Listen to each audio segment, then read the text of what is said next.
ನಮಸ್ಕಾರ ಎಲ್ಲರಿಗೂ, welcome to my channel. ನಾನು ಇವತ್ತೊಂದು ನೋಡಿ ಮೈಸೂರು ಬೋಂಡ ಈವ್ನಿಂಗ್ ಸ್ನ್ಯಾಕ್ಸ್ ಇದು ರೆಸಿಪಿ ನಾನು ಇವತ್ತು ಶೇರ್ ಮಾಡ್ತಾ ಇದ್ದೇನೆ. ಈ ರೆಸಿಪಿ ಮಾಡೋದು ಹೇಗೆ ನಾನು ಇವತ್ತು ನಿಮಗೆ ಕಲಿಸಿಕೊಡ್ತಾ ಇದ್ದೇನೆ. ಅದಕ್ಕೆ ನಾನೊಂದು ಗ್ರೀನ್ ಚಟ್ನಿಯೂ ಮಾಡಿದ್ದೇನೆ. ಆ ರೆಸಿಪಿ ಇವತ್ತು ಶೇರ್ ಮಾಡಿದ್ದೇನೆ. ಅದು ಎಲ್ಲರೂ ನಾರ್ಮಲ್ ಚಟ್ನಿ, ಅದೇನು ವಿಶೇಷತೆ ಏನಿಲ್ಲ ಆ ಚಟ್ನಿಯಲ್ಲಿ. ಈ ಥರ ಗರಿ ಗರಿ ಸ್ವಲ್ಪ ಹಿಟ್ಟು ಹಾಕಿದರೆ ಉಬ್ಬಿ ಬರುವಂಥ ಮೈಸೂರು ಬೋಂಡವನ್ನು ನಾನು ಕಟ್ ಮಾಡಿ ತೋರಿಸ್ತೇನೆ. ಇದಕ್ಕೆ ಬಿಸಿ ಉಂಟು ನೋಡಿ, ಹೊರಗಡೆ ಗರಿ ಗರಿ ಇರ್ತದೆ,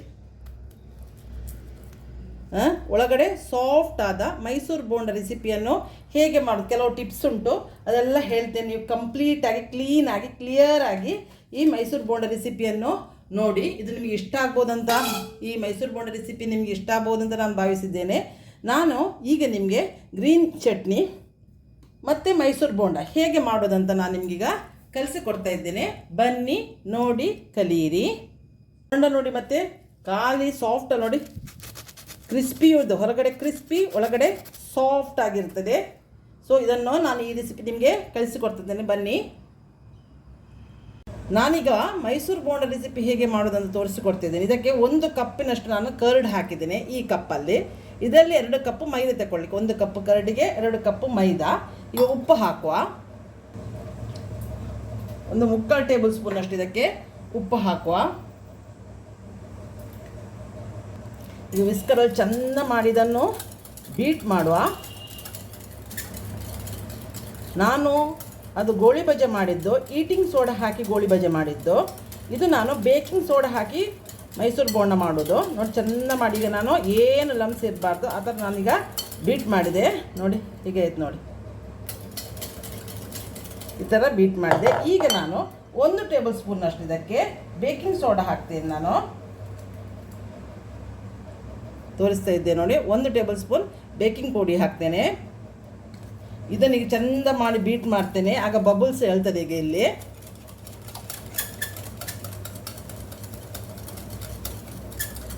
ನೋಡಿ, ಈಗ ಬಬಲ್ಸ್ ಬರಲಿಕ್ಕೆ ಸ್ಟಾರ್ಟ್ ಆಯಿತು.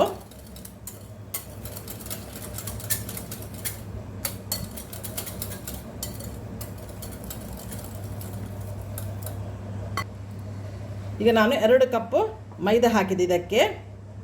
ಈ ಚೆಂದ ಮಾಡಿ ಮಿಕ್ಸ್ ಮಾಡುವ.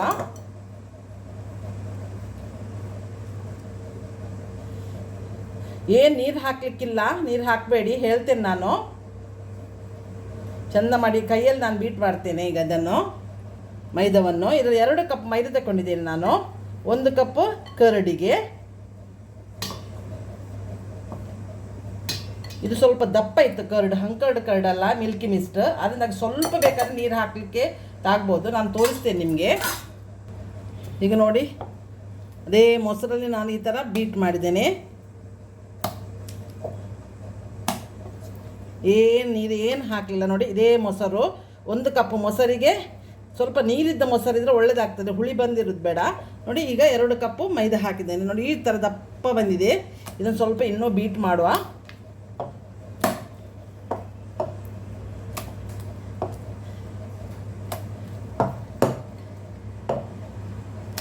ಇದಕ್ಕೆ ನಾನು ಎಲ್ಲ ಇಂಗ್ರೀಡಿಯೆಂಟ್ಸ್ ಹಾಕ್ಲಿಕ್ಕೆ ಉಂಟು, ಅದನ್ನು ತೋರಿಸ್ತೇನೆ ನಾನು ನಿಮಗೆ. ಮೊದಲು ಇದನ್ನು 3 to 4 ಅವರ್ಸ್ ನಾನು ರೆಸ್ಟಿಗೆ ಇಡ್ತೇನೆ. ಅದನ್ನು ನೋಡಿ, ನಾನು ಅದನ್ನು ಅರ್ಧ ಗಂಟೆ ಮಾತ್ರ ರೆಸ್ಟಿಗೆ ಇಟ್ಟದ್ದು ನಾನು ಗೋಳಿ ಬಜೆ. ಇದು ನಾನು ಮೈಸೂರು ಬೋಂಡ ನಾನು ಈಟಿಂಗ್ ಸೋಡಾ ಹಾಕಿದ್ದಲ್ಲ, ಇದು 1 ಟೇಬಲ್ ಸ್ಪೂನ್ ಬೇಕಿಂಗ್ ಸೋಡಾ ಹಾಕಿದ್ದು. ಸೊ ಅದಕ್ಕಾಗಿ ನಾವು ರೆಸ್ಟಿಗೆ ಇಡಬೇಕಾಗ್ತದೆ. ಬೇಕಾದರೆ 2 ಸ್ಪೂನಷ್ಟು ನಾನು ಬೇಕಾದರೆ ನೀರು ಹಾಕಿ ತೋರಿಸ್ತೇನೆ. ನೋಡಿ ಎಷ್ಟು ಹಾಕಿದೆ ನೋಡಿ, ತೋರಿಸ್ತೇನೆ ನೋಡಿ. ಇಷ್ಟೇ 1 ಟೇಬಲ್ ಸ್ಪೂನ್ ಹಾಕಿ ನೋಡ್ತೇನೆ. ಸುರುವಿಗೆ ಸಾಕಾಗ್ತದೆ. ಮೈದಾ ನೀರು ಇದು ಮಾಡೋದು ತಗೊಳ್ಳೋದಿಲ್ಲ ಹೆಚ್ಚು. ಎಲ್ಲ ನಾನು ಮೊಸರಲ್ಲೇ ಇದನ್ನು ಕಲಸಿದ್ದು, ಸಾಕು. 1 ಟೇಬಲ್ ಸ್ಪೂನ್ ಸಾಕು ಇದು. ನಾನೀಗೆಲ್ಲ ಇಂಗ್ರೀಡಿಯೆಂಟ್ಸ್ ಹಾಕ್ತೇನೆ.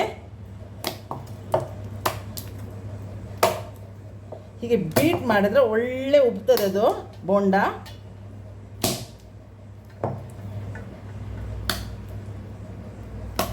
ಈಗ ಇದಕ್ಕೆ ಒಂದೊಂದೇ ಇಂಗ್ರೀಡಿಯೆಂಟ್ಸನ್ನು ಹಾಕ್ತೇನೆ. ಇಲ್ಲಿ ನಾನು 4 ಹಸಿಮೆಣಸು ತಗೊಂಡಿದ್ದೇನೆ, ಕೊತ್ತಂಬರಿ ಸೊಪ್ಪು ತಗೊಂಡಿದ್ದೇನೆ, ಶುಂಠಿ ತಗೊಂಡಿದ್ದೇನೆ, ಬೇವಿನೆಲೆ ಕಡಿಪತ್ತ ತಗೊಂಡಿದ್ದೇನೆ. ಇದನ್ನೆಲ್ಲ ಇದಕ್ಕೆ, ಈ ಇಂಗ್ರೀಡಿಯೆಂಟ್ಸನ್ನೆಲ್ಲ ಇದಕ್ಕೆ ಹಾಕ್ತೇನೆ.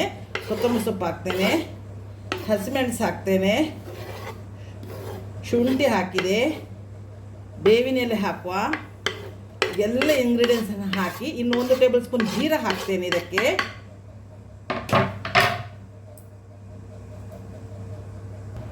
ಒಂದು ಟೇಬಲ್ ಸ್ಪೂನಷ್ಟು ನಾನು ಜೀರಾ ಹಾಕ್ತೇನೆ ಇದಕ್ಕೆ.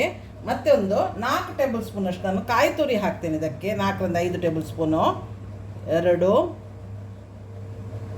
3 4 ಇದು ತಿನ್ನುವಾಗ ಬಾಯಿಗೆ ಸಿಗ್ತದೆ, ಒಳ್ಳೆಯದಾಗ್ತದೆ. ಒಂದು 5 ಟೇಬಲ್ ಸ್ಪೂನು ನಾನು ಕಾಯಿ ತುರಿ ಹಾಕಿದೆ. ಇದನ್ನೆಲ್ಲ ಪುನಃ ನಾನು ಮಿಕ್ಸ್ ಮಾಡ್ತೇನೆ ಹಿಟ್ಟಿನೊಟ್ಟಿಗೆ. ಮತ್ತು ಇದನ್ನು ರೆಸ್ಟಿಗೆ ನಾನು ಇಟ್ಟು ಬಿಡ್ತೇನೆ. 3ರಿಂದ 4 ಗಂಟೆ ಇಟ್ಟು ಎಣ್ಣೆಯಲ್ಲಿ ಡೀಪ್ ಫ್ರೈ ಮಾಡಿ ತೆಗೆಯೋದು. ಅದು ಸೇಮು ಗೋಳಿ ಬಜ್ಜಿ ಹೇಗೆ ಬಿಟ್ಟಿದ್ದೀರಿ ಅದೇ ಥರ ಇದು ಮೈಸೂರು ಬೋಂಡ ಇದನ್ನು ಕೂಡ. ಮತ್ತು ಇದಕ್ಕೊಂದು ನಾನು ಚಟ್ನಿ ಮಾಡಿ ತೋರಿಸ್ತೀನಿ ನಿಮಗೆ. ಇದಕ್ಕೊಂದು ಗ್ರೀನ್ ಚಟ್ನಿ ಮಾಡ್ತೇನೆ ನಾನು ಇವತ್ತು. ನಮಗೆ ಇವತ್ತು ಗೆಸ್ಟ್ ಬರ್ತಾರೆ, ಅದಕ್ಕಾಗಿ ನಾನು ಇದನ್ನು ಮಾಡಿ ರೆಸಿಪಿ ಹೇಗೆ ಮಾಡುವಾಗ ನೆನಪಾಯಿತು, ಇದು ರೆಸಿಪಿ ಹಾಕಲಿಲ್ಲ ನಾನು ಮೈಸೂರು ಬೋಂಡದ್ದಂತ. ಸೊ ಅದನ್ನು ಈಗ ನಿಮಗೆ ಶೇರ್ ಮಾಡ್ತಾ ಇದ್ದೇನೆ. ಚೆಂದ ಮಾಡಿ ಬೀಟ್ ಮಾಡಿದೆ.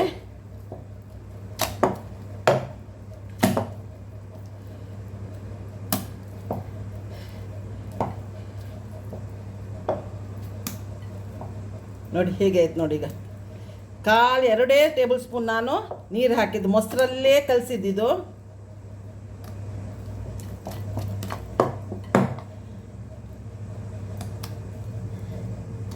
ನಾನು ಹೇಳೋ ಟಿಪ್ಸನ್ನು ನೀವು ಕರೆಕ್ಟಾಗಿ ಫಾಲೋ ಮಾಡಿದರೆ ನಿಮಗೆ ಕೂಡ ಇದೇ ಥರ ಬೋಂಡ ರೆಡಿ ಆಗ್ತದೆ. ನಾನೀಗ ಇದನ್ನು ರೆಸ್ಟಿಗೆ ಇಡ್ತೇನೆ ಮುಚ್ಚಿ. ಸ್ವಲ್ಪ ಮೈದಾ ಆಗ್ಲಿಕ್ಕೆ ಹೋಗಿ ಕೈಗೆ ಸ್ವಲ್ಪ ಅಂಟ್ತದೆ. ನಾನಿದು ಕಾಯಿ ತುರಿಯು ಫ್ರಿಜ್ಜಲ್ಲಿ ಇಟ್ಟದ್ದು ಕಾಯಿ ತುರಿದು ಸ್ವಲ್ಪ ಕೋಲ್ಡ್ ಆಯಿತು. ಆದರೆ ಇಲ್ಲಿಗೆ ಸಮ್ಮರ್ ಸೀಸನ್ ಅಲ್ಲ, ಹಾಗಾಗಲಿಕ್ಕೆ ಏನೇನು ತೊಂದರೆ ಇಲ್ಲ. ಇದು ಸೈಡೆಲ್ಲ ಕ್ಲೀನ್ ಮಾಡಿ ನಾನು ಇದನ್ನು ಲಿಡ್ ಮುಚ್ಚಿ ಇದನ್ನು 3 to 4 hours, ಈಗ 1:30 ಆಯಿತು, ನಾನೊಂದು 4:30 ಹೊತ್ತಿಗೆ ನಾನು ಇದನ್ನು ರೆಸಿಪಿ ರೆಡಿ ಮಾಡ್ತೇನೆ. ನಾನು 3 ಗಂಟೆ ಇಡ್ತೀನಿ, ಸೆಕೆ ಅಲ್ಲ. ನಾನೆಲ್ಲ ಟೈಮಿಂಗ್ಸನ್ನು ನಾನು ಹೇಳ್ತೇನೆ, ನೀವೇನು ಟೈಮಿಂಗ್ಸ್ ನೋಡೋದಿಲ್ಲ, ಅದು ಟೈಮಿಂಗ್ಸು ಹೇಳ್ತೇನೆ. ಸೊ ಈಗ ಲಿಡ್ ಮುಚ್ಚಿ ನಾನು ಒಂದು 3 to 4 hours ರೆಸ್ಟಿಗೆ ಇಡ್ತೇನೆ. ಹಾಗಾದ್ರೆ ಫರ್ಮೆಂಟೇಷನ್ ಆಗ್ತದೆ. ನಾನೀಗ ಮೈಸೂರು ಬೋಂಡಕ್ಕೊಂದು ಚಟ್ನಿ ಮಾಡ್ತೇನೆ. ಚಟ್ನಿ ರೆಸಿಪಿ ನಿಮಗೆ ಶೇರ್ ಮಾಡ್ತಾ ಇದ್ದೇನೆ. ಇದಕ್ಕೆ ನಾನು ಸ್ವಲ್ಪ ಒಂದು 10 ಹೆಸರಿನ ಎಲೆಯಷ್ಟು ಪುದೀನ ಸೊಪ್ಪು ಹಾಕ್ತೇನೆ, ಸ್ವಲ್ಪ ಕೊತ್ತಂಬರಿ ಸೊಪ್ಪು ಹಾಕ್ತೇನೆ, ದಂಟು ಕೂಡ ಹಾಕ್ತೇನೆ. ಮತ್ತೊಂದು ಇದು ಹಸಿಮೆಣಸು ಖಾರ ಇಲ್ಲ, 3 ಹಸಿಮೆಣಸು ಹಾಕ್ತೇನೆ, ಸ್ವಲ್ಪ ಕಾಯಿ ತುರಿ ಹಾಕ್ತೇನೆ. ಇದು ಗ್ರೀನ್ ಚಟ್ನಿ. ಇದೇನು ಯಾರು ಮಾಡೋದು ನಾರ್ಮಲ್ ಚಟ್ನಿ, ಏನು ವಿಶೇಷತೆ ಏನಿಲ್ಲ, ನಾನು ಶೇರ್ ಮಾಡಿದ್ದೆ ನಿಮಗೆ. ಸ್ವಲ್ಪ ಒಂದು 5-6 ಟೇಬಲ್ ಸ್ಪೂನಷ್ಟು ನಾನು ಕಾಯಿ ತುರಿ ಹಾಕ್ತೇನೆ.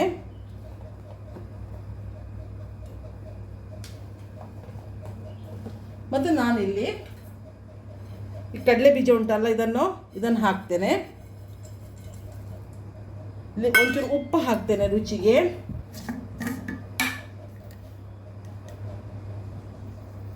ಲಿಂಬೆಹಣ್ಣಿನದ್ದು ಹುಳಿಗೆ ಸ್ವಲ್ಪ ಲಿಂಬೆಹಣ್ಣಿನ ಜ್ಯೂಸ್ ನಾನು ಹಿಂಡ್ತೇನೆ. ದಾಲಿಯ ಒಂದು 2 ಟೇಬಲ್ ಸ್ಪೂನ್ನಷ್ಟು ದಾಲಿಯ ಹಾಕಿದ್ದು ಕಡಲೆ. ಅದು ಸ್ವಲ್ಪ ಟೇಸ್ಟ್ ಕೊಡ್ತದೆ ನಮಗೆ. ಒಂದೊಂದು ಇದು ಸಣ್ಣ ಹಾಫ್ ಲೈಮ್ ಹಾಕಿದ್ದು, ಇಲ್ಲ ಹೆಚ್ಚು ಜ್ಯೂಸ್ ಏನಿಲ್ಲ, ಸಣ್ಣ ಲೈಮ್ ಇದು. ಈಗ ನಾನು ಇದನ್ನು ಸ್ವಲ್ಪ ನೀರು ಹಾಕಿ ಗ್ರೈಂಡ್ ಮಾಡಿ ತರ್ತೇನೆ. ನಾನು ನೋಡಿ ಮಿಕ್ಸಿಯಲ್ಲಿ ಗ್ರೈಂಡ್ ಮಾಡಿ ತಂದೆ. ಒಂದು ಪಾತ್ರೆಗೆ ಹಾಕುವ. ಇದಕ್ಕೊಂದು ಒಗ್ಗರಣೆ ಕೊಡಲಿಕ್ಕುಂಟು. ಯಾವಾಗ ನಾರ್ಮಲ್ ಕೊಡ್ತೀರಲ್ಲ, ಸಾಸಿವೆ, ಉದ್ದಿನಬೇಳೆ, ಮೆಣಸು, ಬೇವಿನ ಎಲೆ ಹಾಕಿ ಒಂದು ಒಗ್ಗರಣೆ ಕೊಡುವ.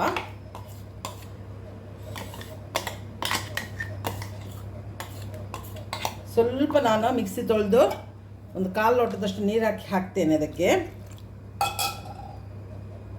ನಾನೀಗ ಒಗ್ಗರಣೆಗೆ ರೆಡಿ ಮಾಡ್ತಾ ಇದ್ದೇನೆ. ಎಣ್ಣೆ ಇಟ್ಟಿದ್ದೇನೆ, ಒಂದು ಟೇಬಲ್ ಸ್ಪೂನ್ ಆಗುವಷ್ಟು ಎಣ್ಣೆ ಇಟ್ಟಿದ್ದೇನೆ. ಇದಕ್ಕೆ ಸಾಸಿವೆ ಹಾಕ್ತೇನೆ, ಎಣ್ಣೆ ಬಿಸಿ ಆಯಿತು. ಸ್ವಲ್ಪ ಉದ್ದಿನಬೇಳೆ ಹಾಕ್ತೇನೆ,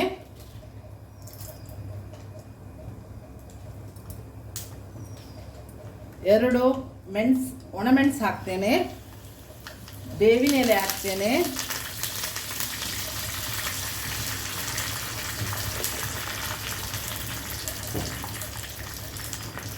ಇದನ್ನೆಲ್ಲ ಫ್ರೈ ಮಾಡಿ ನಾವು ಈ ಒಗ್ಗರಣೆಗೆ ಹಾಕುವ. ಚಟ್ನಿಗೆ ಹಾಕುವ, ಸಾರಿ ಒಗ್ಗರಣೆಗಲ್ಲ. ಈ ಒಗ್ಗರಣೆಯನ್ನೀಗ ಕಾದ ಕೂಡಲೇ ಚಟ್ನಿಗೆ ಹಾಕ್ತೇನೆ. ಸಿಡಿಲಿಕ್ಕೆ ಸ್ಟಾರ್ಟ್ ಆಯಿತು.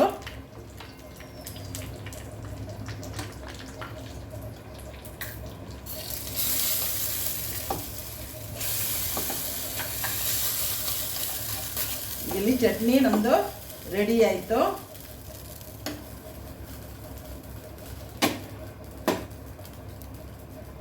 ಈಗ ನಾವಿನ್ನು ಕಲಸಿಟ್ಟದ್ದು ಮೈಸೂರು ಬೋಂಡ ಹೇಗಾಗಿದೆ ಅಂತ, ಈಗ 3 ಗಂಟೆ ಆಯ್ತು ನಾವು ಕಲಸಿಟ್ಟು. ಹೇಗಾಯ್ತು ಅಂತ ನೋಡುವ. ಈಗ ನಾವು ಬೋಂಡದ್ದು ಕಲಸಿಟ್ಟದ್ದು ಹೇಗಾಯ್ತು ನೋಡುವ. ನೋಡಿ, ಇದನ್ನು ನಾನು ಏನೇನು ಕಲಿಸೋದಿಲ್ಲ, ಕೈಗೆ ನೀರು ತಾಗಿಸ್ಕೊಂಡು ಬೋಂಡ ಬಿಡ್ತೇನೆ. ನಾನು ಸೈಡಲ್ಲೇ ತೆಗೀತಾ ಇದನ್ನು ಸೈಡಲ್ಲಿಗೆ ಕೈಗೆ ನೀರು ತುಂಬಿಸ್ಕೊಂಡ್ಬಿಟ್ಟು ನಾನೀಗ ಎಣ್ಣೆ ಕಾಯ್ಲಿಕ್ಕೆ ಇಡ್ತೇನೆ. ಬೋಂಡ ಫ್ರೈ ಮಾಡೋದು ನಾನು ನಿಮಗೆ ತೋರಿಸ್ತೇನೆ. 3 ಗಂಟೆ ನಾನಿದು ಕಲಸಿಟ್ಟಿದ್ದೇನೆ. ನಾನಿಲ್ಲಿ ಎಣ್ಣೆ ಕಾಯ್ಲಿಕ್ಕೆ ಇಟ್ಟಿದ್ದೇನೆ. ಈಗ ನೋಡಿ, ನಾನು ಇದರಲ್ಲಿ ನೀರು ತಗೊಂಡಿದ್ದೇನೆ. ಇದನ್ನು ಕೈಗೆಯಲ್ಲಿ ನೀರು ಹೀಗೆ ತಾಗಿಸ್ಕೊಂಡು ಎಣ್ಣೆ ಒಂದು ಬೋಂಡ ಬಿಟ್ಟು ನೋಡ್ತೇನೆ. ಎಣ್ಣೆ ಕಾದಿದ ನೋಡುವ. ಸೈಡಲ್ಲಿ ಹಿಟ್ಟಿನ ಈ ಥರ ಸೈಡಿನಿಂದ ನಾವು ತೆಗೆದು ನಾನು ಬೋಂಡ ಬಿಡ್ತೇನೆ.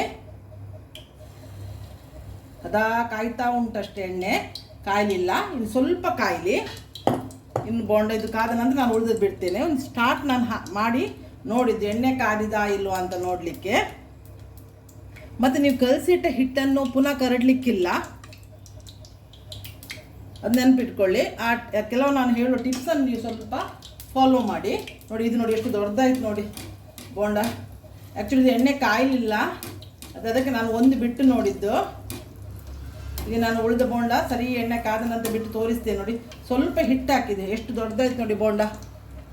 ನೀವು ಅದನ್ನು ಕಲಸಿದನನ್ನು ಪುನಃ ಕಲಿಸ್ಬಾರ್ದು, ಮೊಸರಲ್ಲೇ ಕಲಿಸ್ಬೇಕು. ಈ ಥರ ಎಲ್ಲ ಟಿಪ್ಸನ್ನು ನೀವು ಫಾಲೋ ಮಾಡಿದರೆ ಈ ಥರ ಗರಿಗರಿಯಾದ ನಿಮಗೆ ಮೈಸೂರು ಬೋಂಡ, ಉಬ್ಬಿರುವಂಥದ್ದು ಮೈಸೂರು ಬೋಂಡ ಸಿಗ್ತದೆ, ರೆಡಿ ಆಗ್ತದೆ. ಇದೀಗ ಕಾಯಿಲಿ, ಎಣ್ಣೆ ಕಾಯಲಿಲ್ಲ. ಈಗ ಎಣ್ಣೆ ಕಾದಿದೆ. ನಾನೀಗ ಕೈಗೆ ನೀರು ತಾಗಿಸ್ಕೊಂಡು ಒಂದೊಂದೇ ಬೋಂಡ ಸಣ್ಣ ಸಣ್ಣದಾಗಿ ಬಿಡ್ತೇನೆ. ಗ್ಯಾಸ್ ಈಗ ಹೈ ಫ್ಲೇಮಲ್ಲಿ ಉಂಟು.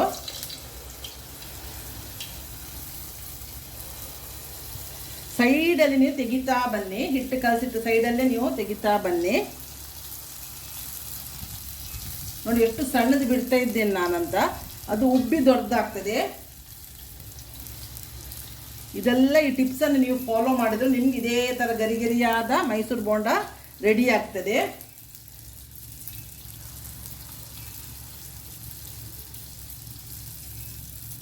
ಅದು ಒಂದ್ಸಲ ಹಾಕುವಾಗ ತಳಕ್ಕೆ ಹೋಗ್ತದೆ, ಪುನಃ ಅದು ಕಾಯ್ತಾ ಕಾಯ್ತಾ ಬಂದಾಗೆ ಮೇಲೆ ಬರ್ತದೆ.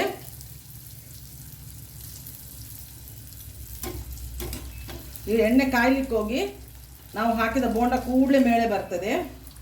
ಗ್ಯಾಸ್ ಹೈ ಫ್ಲೇಮಲ್ಲೇ ಉಂಟು. ಈಗ ನಾನಿನ್ನು ಗ್ಯಾಸನ್ನು ಮೀಡಿಯಂ ಫ್ಲೇಮಿಗೆ ಮಾಡ್ತೇನೆ, ಯಾಕಂದರೆ ಎಣ್ಣೆ ಕಾದಿದೆ. ಬೋಂಡ ಕೂಡ ಒಂದು ಬದಿ ಕಾಯ್ತಾ ಬಂತು. ಇದನ್ನು ಗೋಲ್ಡನ್ ಕಲರ್ ಆಗೋವರೆಗೆ ಕಾಯಿಸಿ ನಾವು ತೆಗೆದ್ರೆ ಸೈ. ಮತ್ತು ಏನಿಲ್ಲ, ಚಟ್ನಿಯಲ್ಲಿ ನಾವು ತಿನ್ನೋದು. ಇದೇ ಥರ ನೀವು ಮೈಸೂರು ಬೋಂಡ ಮಾಡ್ಬೋದು. ನನ್ನ ಮೈಸೂರು ಬೋಂಡ ರೆಸಿಪಿ ನಿಮಗೆ ಇಷ್ಟ ಆಗಿದೆ ಅಂತ ಭಾವಿಸಿದ್ದೇನೆ. ನಾನು ಕ್ಲಿಯರ್ ಆಗಿ ಹೇಳಿದ್ದೇನೆ, ಪುನಃ ಹೇಳ್ತೇನೆ. 1 ಕಪ್ ಮೊಸರಿಗೆ 2 ಕಪ್ ಮೈದಾ. ನೋಡಿ, ಇದೆರಡು ಸ್ಟಾರ್ಟಿಂಗ್ ಹಾಕಿದ್ದು ಕಾಯ್ತಾ ಬಂತು. ನೋಡಿ, ಇಷ್ಟು ಗೋಲ್ಡನ್ ಕಲರ್ ಆಗೋವರೆಗೆ ನಾವು ಫ್ರೈ ಮಾಡಿದೆ ಸೈ. ನೋಡಿ ಸೌಂಡ್ ನೋಡಿ. ಉಳಿದದನ್ನು ತೆಗಿತೇನೆ. ಈ ಥರ ನೋಡಿ, ಈ ಥರ ಅಲ್ಗಾಡಿಸ್ತಾ ಕೂಡ ಅದು ಒಳ್ಳೆ ಥರ ಎಲ್ಲ ಸೈಡ್ ಕಾಯ್ತದೆ. ಕಾದ ಬೋಂಡವನ್ನು ತೆಗೆದ್ರೆ ಸೈ.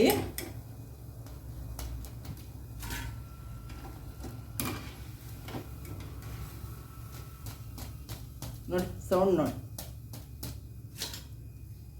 ಈಗ ನಾನು ಪುನಃ ಗ್ಯಾಸನ್ನು ಹೈ ಫ್ಲೇಮ್ಗೆ ಮಾಡಿದೆ.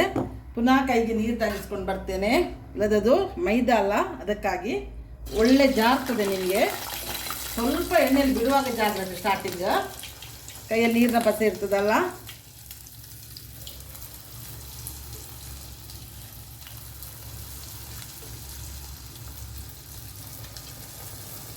ನೋಡಿ. ಹಾಕಿದ ಕೂಡಲೇ ನೀವು ಮಾತ್ರ ಎಣ್ಣೆಗೆ ಬೋಂಡ ಬಿಡುವಾಗ ಗ್ಯಾಸನ್ನು ಹೈ ಫ್ಲೇಮ್ಗೆ ಇಡಬೇಕು. ಯಾಕಂದರೆ ಅದು ಎಣ್ಣೆ ಚಪ್ಪೆ ಆಗ್ತಾ ಬರ್ತದೆ ನಾವು ಬೋಂಡ ಬಿಡುವಾಗ. ಅಲ್ಲದೆ ಬೋಂಡ ಎಣ್ಣೆ ಎಳ್ಕೊಳ್ತದೆ. ಅದಕ್ಕೆ ಗ್ಯಾಸನ್ನು ಈಗ ಹೈ ಫ್ಲೇಮಲ್ಲಿ ಇಟ್ಟೇ ನೀವು ಬೋಂಡ ಬಿಡಬೇಕು. ಅದು ಒಂದು ಸಲ ಕಾದ ನಂತರ ಮಾತ್ರ ನೀವು ಬೋಂಡ ಬಿಡುವಾಗ ಮತ್ತೆ ಗ್ಯಾಸನ್ನು ಮೀಡಿಯಂ ಫ್ಲೇಮ್ಗೆ ಟರ್ನ್ ಮಾಡಿ. ನೋಡಿ, ಇದು ಕಾದು ಟರ್ನ್ ಆಗ್ತಾ ಬಂದು ನೋಡಿ, ಈ ಥರ ಉಬ್ಬಿ ಅದೇ ಮೇಲೆ ಬರ್ತದೆ. ಏನು ಎಣ್ಣೆ ಏನು ಎಳ್ಕೊಳ್ಳೋದಿಲ್ಲ, ಅದನ್ನು ಹೇಳ್ತೇನೆ ನಾನು, ಏನು ಎಣ್ಣೆ ಎಳ್ಕೊಳ್ಳೋದಿಲ್ಲ. ಈ ಥರ ತಿರುಗಿಸ್ತಾ ಕೂಡಲೇ ಎಲ್ಲ ಈಕ್ವಲ್ ಆಗಿ ಬೋಂಡ ಬೇಯ್ತದೆ.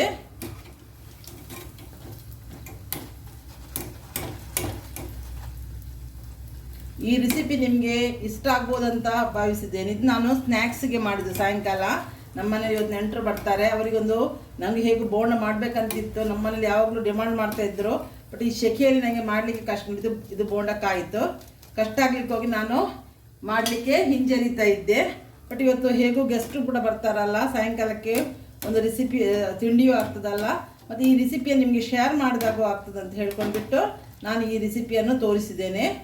ಬೇರೆ ಬೇರೆ ಜನರು ಬೇರೆ ಬೇರೆ ವರ್ಷನಲ್ಲಿ ಮಾಡ್ಬೋದು ಮೈಸೂರು ಬೋಂಡವನ್ನು. ಬಟ್ ನಾನು ಮಾಡೋ ನಾನು ಇದ್ರ ಮೊದಲು ಗೋಳಿ ಬಜ್ಜಿನೂ ಹಾಕಿದ್ದೇನೆ, ಅದು ಬೇರೆ ಥರ, ಅದು ಈಟಿಂಗ್ ಸೋಡಾ ಹಾಕಿ ಹಾಫ್ ಆನ್ ಅವರ್ ಒಳಗಡೆ ನಾನು ಕಾಯಿಸಿದ್ದು. ಸೊ ಇದು ಮೈಸೂರು ಬೋಂಡ ನೋಡಿ, ಸೌಂಡ್ ನೋಡಿ, ಈ ಥರ ಒಳ್ಳೆ ಹೊರಗಡೆ ಕ್ರಿಸ್ಪಿ ಇರ್ತದೆ, ಒಳಗಡೆ ಸಾಫ್ಟ್ ಇರ್ತದೆ. ಸಾಫ್ಟ್ ಆದ ಮೈಸೂರು ಬೋಂಡ ಈಗ ರೆಡಿ ಆಯಿತು. ನನ್ನ ಎಲ್ಲ ಸಬ್ಸ್ಕ್ರೈಬರಿಗೂ ವ್ಯೂವರ್ಸಿಗೂ ಥ್ಯಾಂಕ್ಸ್. ಆದಷ್ಟು ನನ್ನ ವಿಡಿಯೋ ನೋಡಿ, ಇಷ್ಟ ಆದವರು ಲೈಕ್ ಮಾಡಿ, ಲೈಕ್ ಆದವರು ನೀವು ಸಬ್ಸ್ಕ್ರೈಬ್ ಆಗಿ ನೋಡಿ, ಸಬ್ಸ್ಕ್ರೈಬ್ ಆಗದವರು ಸಬ್ಸ್ಕ್ರೈಬ್ ಆಗಿ ನೋಡಿ, ನನಗೆ ಸಪೋರ್ಟ್ ಮಾಡಿ. ನಾನು ಈ ಥರ ಒಳ್ಳೆ ರೆಸಿಪಿದ ನಿಮಗೆ ತೋರಿಸ್ತಾ ಇರ್ತೇನೆ. ನಾನು ಇನ್ನೊಂದು ದಿವಸ ಬರುವಾಗ ಒಂದು ಒಳ್ಳೆ ರೆಸಿಪಿಯೊಂದು ಬಂದು ನಿಮ್ಮನ್ನು ಮೀಟ್ ಆಗ್ತೇನೆ. ಅಲ್ಲಿವರೆಗೆ ಬಾಯ್, ಥ್ಯಾಂಕ್ ಯು.